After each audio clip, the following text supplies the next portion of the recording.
Good morning and welcome to all of you. Today I am going to discuss, in continuation of my previous lectures, that is the positioning of the anesthetized patient. Now, common lower extremity injuries, the common peroneal nerve, most common injury in the lithotomy position, when lateral aspect of the knee is compressed against turf, results in foot drop and a loss of dorsal extension of the toes. Sciatic nerve, injured from excessive flexion of the hips, results in weakness in all the muscles below the knee and foot drop. Femoral nerve, injured from trapping under the inguinal ligament from extreme flexion and abduction of thighs, results in decreased knee jerk, loss of flexion of hip and extension of knee. Saphenous nerve, injured when the medial tibial condyle is compressed by leg support in lithotomy position. Paresthesia along the medial and anteromedial aspect of the calf. Anterior tibial nerve, injured when the feet are plantar flexed for extended period of time, sitting or prone, manifests as foot drop. Obturator nerve, damage during the excessive flexion of the thigh to the groin or during difficult forceps delivery, result in inability to adduct the leg and diminished sensation along the medial aspect of the thigh. Now come to the eye injury. Corneal abrasion, most common type of eye injury. Eye injury should be protected and frequently checked during anesthesia.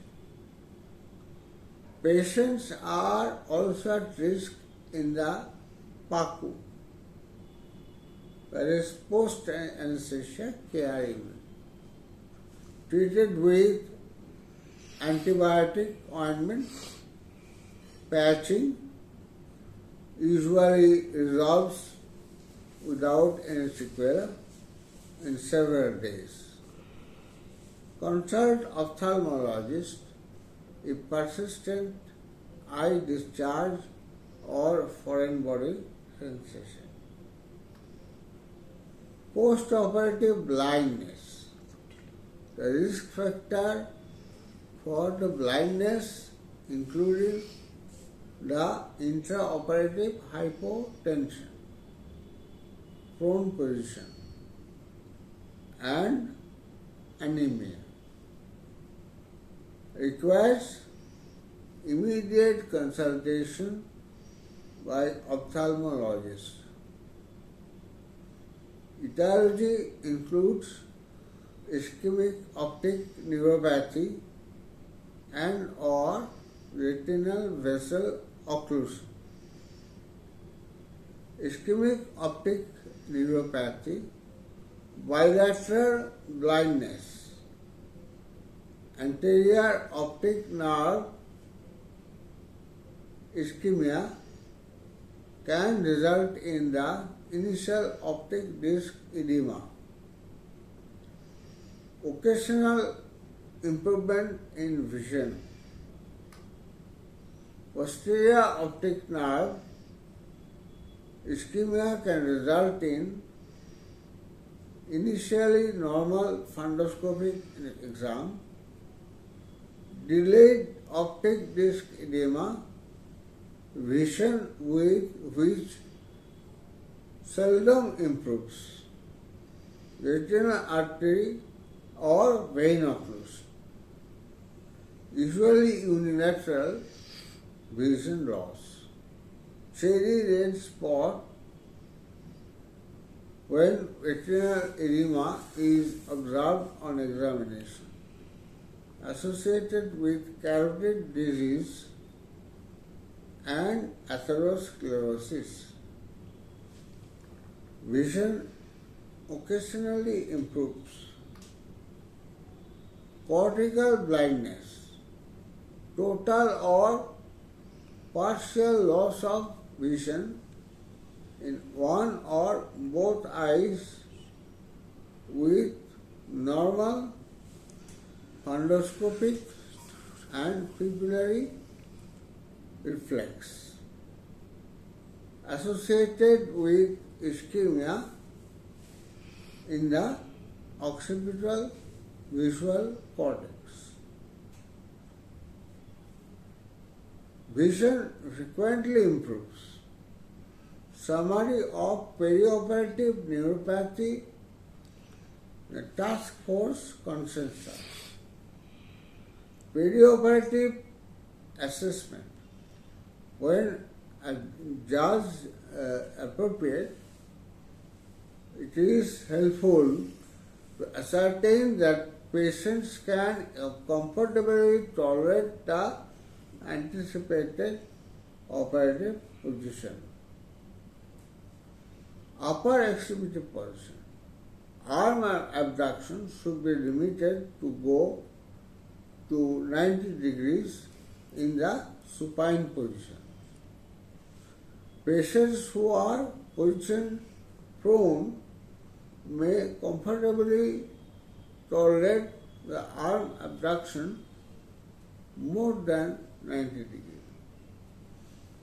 Arms should be positioned to decrease the pressure on the posterior condylar groove of the humerus, that is the ulnar groove.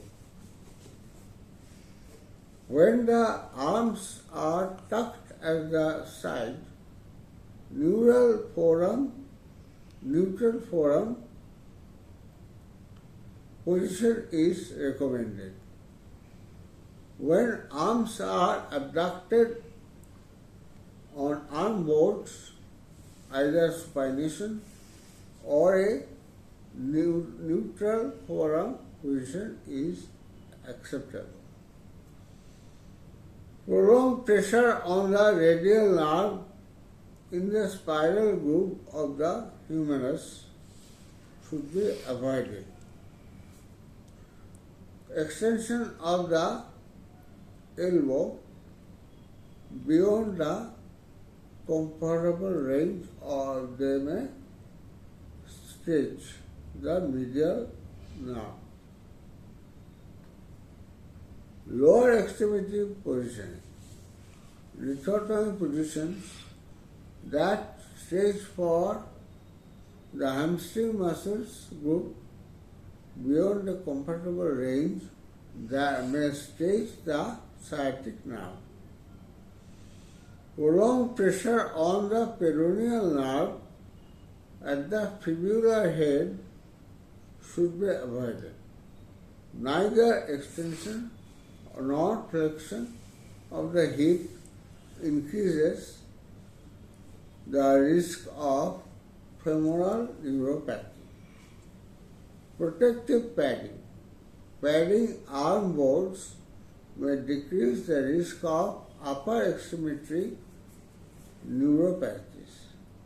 The use of chest rolls in laterally positioned patients may decrease the risk of upper extremity neuropathies.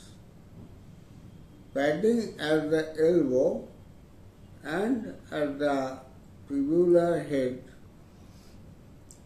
may decrease the risk of upper and lower extremity neuropathies respectively. Equipment. Properly functioning automated blood pressure cuffs on the upper arms do not affect the risk of upper extremity neuropathies. Should the braces in stiff head-down position may increase the risk of brachial plexus neuropathies. These are shoulder braces. Post-operative assessment. A simple post-operative assessment of extremity nerve function may lead to early recognition of peripheral neuropathies. Documentation. Charting the specific positioning action during the care of patient may result in improvements of care by helping the practitioner focus attention on relevant topics of the patient position. Providing information that continue improvement process can use to lead to refinement in patient care. Now we come to the summary of the positioning of the surgical patient. General considerations. Proper patient positioning balances the need for adequate exposure of the surgical field and prevention of position injury. It is the responsibility of the entire OR team to ensure the proper patient position. Specific considerations. Eyes should be frequently checked to make sure that they are free from pressures, especially in the prone position. Corneal abrasions is the most common type of eye injury and typically treated with antibiotic ointment. An ophthalmologist should be present with post-operative blindness immediately.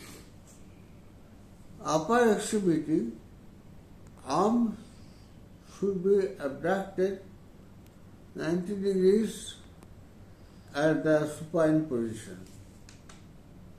Avoid the pressure on the ulnar group by the elbow. Lower extremity, avoid overstretching the hamstring, which can cause sciatic nerve injury. The common peroneal nerve can be compressed against the fibula below the knee in a Mithrotomy position. Okay, thank you. We come to the conclusion of this session of my lectures on patient position.